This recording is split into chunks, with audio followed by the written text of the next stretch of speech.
اور ضلع سیالکوٹ سے ایک خاتون کا سوال ہے، کہتی ہیں کہ میں یہ پوچھنا چاہتی ہوں کہ حضرت صلی اللہ علیہ وسلم پر قرآن کریم کب نازل ہونا شروع ہوا اور کب ختم ہوا؟ کیا حضور کی وفات کے بعد بھی نازل ہوتا رہا؟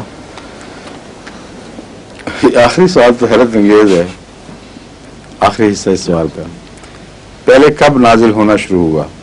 جو روایات ہمیں مستند روایات پہنچی ہیں ان سے سب کا اتفاق اس بات پر ہے کہ 40 سال کی عمر میں نزول ہوا ہے، اور جہاں تک سن پیدائش ہے اس میں کچھ اختلاف ہے. 70 بھی بیان کیا جاتا ہے اور 71 بھی. اگر 70 کی بات درست ہو، جیسا کہ بہت سو کا یہی خیال ہے، تو 610 ہجری میں عیسوی 610 عیسوی میں، کیونکہ 570 میں آپ کی پیدائش بنتی ہے اور ولادت 570 میں ہوئی، تو 40 سال میں 610 میں پہنچیں گے. تو 610ویں سال میں کہیں کسی وقت نبوت کا آغاز ہوا ہے. جہاں تک وصال کا تعلق ہے، وہ نبوت تقریباً 23 سال جاری رہی ہے. اس میں سے 13 سال کا عرصہ مکے میں گزرا جس کو نبوی سال کہتے ہیں، اور 10 سال کا عرصہ ہجرت کے بعد مدینہ میں گزرا جس کو ہجری دور کہتے ہیں. بس ہجری دور 10 میں ختم ہوتا ہے، گویا کہ 23 سال جمع کر دیں تو 33 عیسوی 633 عیسوی بنے گا.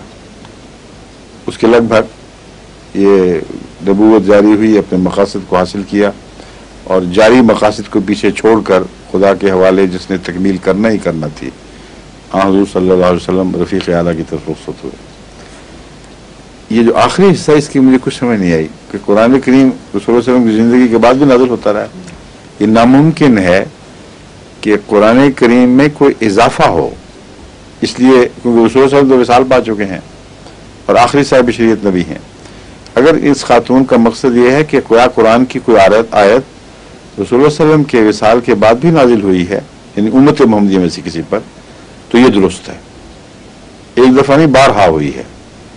اور بہت سے بزرگ ایسے گزرے ہیں جنہوں نے، جو صاحب الہام صاحب کشف تھے، جنہوں نے الہام کا دعویٰ کیا اور کتب میں درج کیا، اور ان کے الہام مستند کتب میں ملتے ہیں.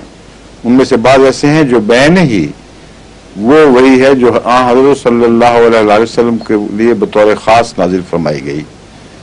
تو ایسے موقع پر انہوں نے انکسار سے کام لیا ہے، اور یہ نہیں کہا کہ نعوذ باللہ من ذالک ہم رسول اللہ علیہ وسلم کے برابر ہو گئے ہیں. ہاں، یہی موقف لیا کہ آپ کی غلامی میں ہم سے اعزازی اور خطاب فرمایا گیا اور پیار کا کلام کیا گیا. یہ حضرت مسیح علیہ السلام کا موقف رہا ہے.